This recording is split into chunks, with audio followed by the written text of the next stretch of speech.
Hello, and welcome to today's session on decision making. I'm Coach Manny, and I'm always excited to be here with you and talk about one of my favorite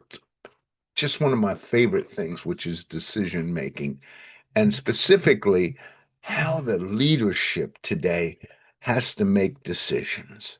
It's, you know, we are here at Covert Leadership Training teach you servant leadership. And servant leadership sometimes looks at things a little different. But the thing to remember in leadership is decision making not just is critical for you, but is critical for those watching you because how you make decisions is how they'll make decisions. That's just the way it is. So if you're not doing it well, then those who follow you won't do it as well. So today, let's look at 7 keys, and I'll try not to be too long, but 7 keys to making decisions. And the first one, these are actually all in my book, Make a Decision, Will You Please? And I think we'll put a link out there somewhere for you to download that if you want, or to get a copy. First, you must be willing to move forward without all the information. Now, did you get that? You must be willing to move forward and make that decision without all the information. And all that really means is no matter what is going on, you're never going to have all the information. You can't, there is no perfection in decision making. You have to make a decision sometimes with what you know at that point. So work with it.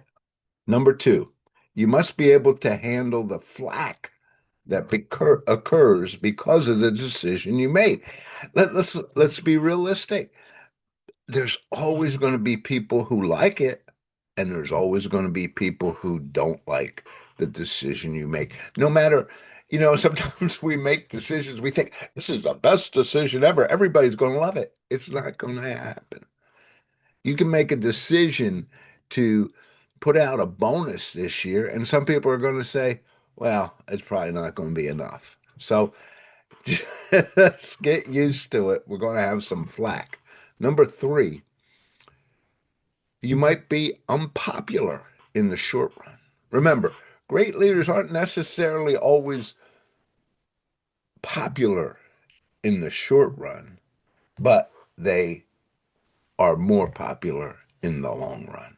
So if you really, I mean, some of us, we deal with that very hard, but get used to it.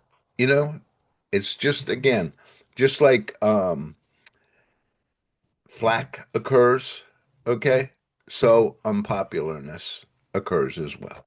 Number four, you must have conviction about the decision you are making and the willingness to stand up for it.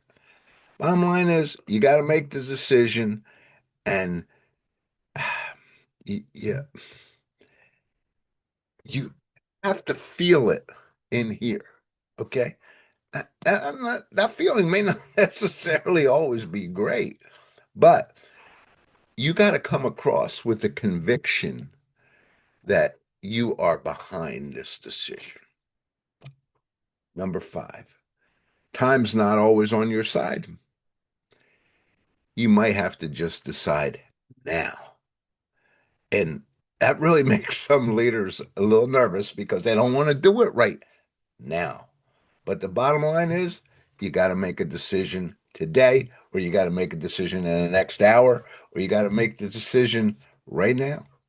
And for little stuff, sometimes it's not that bad, but the bigger the decision and the higher you go in an organization, the bigger the decisions, right? So you still have to be able to make that decision now. Number five, I'm sorry, number six, you must be able to handle the impact of the decision. It might affect people's lives beyond I guess just simply beyond your comfort zone. You know, how big is that comfort zone you have before you feel, I just don't know. But the impact of the decision and simple decisions, it's not so bad, but sometimes it does affect people's lives. Like when you got to do a cutback and you have to lay people off. I mean, those things just happen in business today. No matter how good a leader you are, no matter how much you try not to make that happen, it happens. And you've got to be able to handle that impact yourself. And finally, number seven, and this is the one I just want you to make sure you understand. It might be the wrong decision, and you might have to move on. You have to be able to move on. Yes, we do make wrong decisions. That's why my one of my great mentors, Nate Connicky, always said, make a decision. If you're wrong, you may have to make another decision to fix it. Covert covert leadership training is what we do, and these are the type of things that we train people in, and these are the type of tools we equip you with so you can be more powerful and not in a bad way, just more powerful to make the right decisions at the right time. Thanks for being with me today. Have a great day. And remember, covertleadership.com. Thank you.